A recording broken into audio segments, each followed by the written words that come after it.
Welcome to Canadian Innovators, the show that celebrates innovation, entrepreneurs, and the Canadian spirit. I'm Ves Sobot, sitting in for Jocelyn Bamford. Every week, we introduce a thought leader, tell their story, unpack the challenges of doing their craft, and explore ideas for job growth and prosperity. This week, we have Dr. Calvin Lakhan of York University Waste Wiki Project, Faculty of Environment and Urban Change.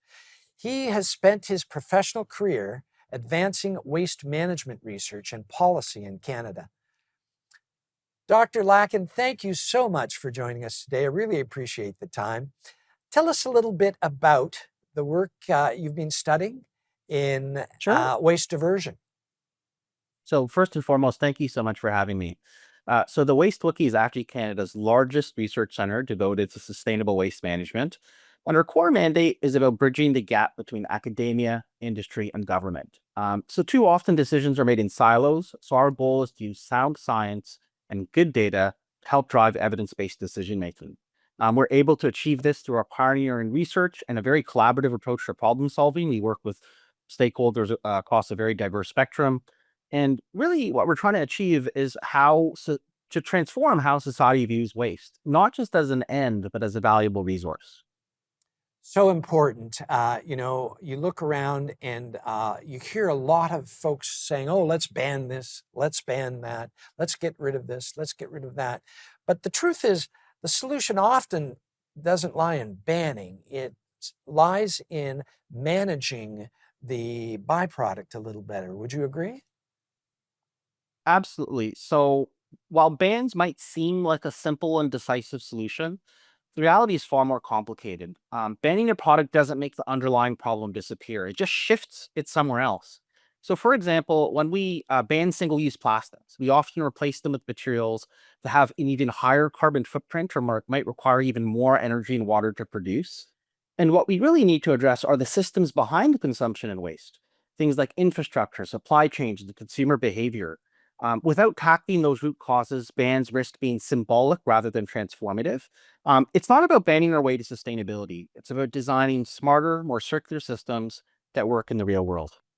Boy, point very well taken. For example, let's talk about the common plastic water bottle.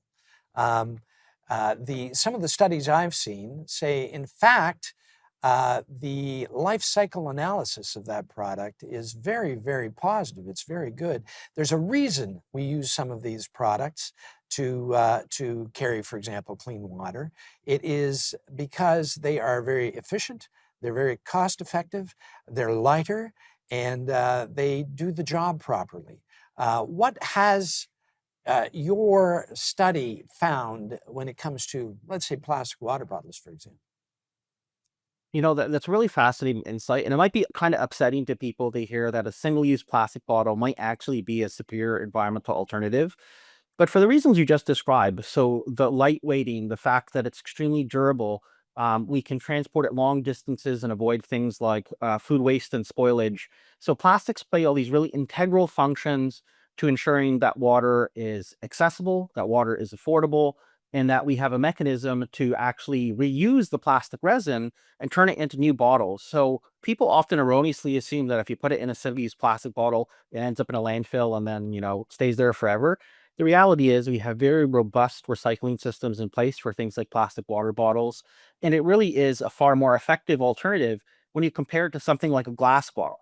So even though glass can, in theory, be reused and recycled, it's so much heavier than the plastic water bottle that when you look at the total environmental footprint, its emissions is about 10 times higher than a single-use plastic bottle. So we 10 always have to be really times. care 10 times, yeah. So you always have to be extraordinarily careful when we ascribe value characteristics to materials. There's no such thing as good and bad.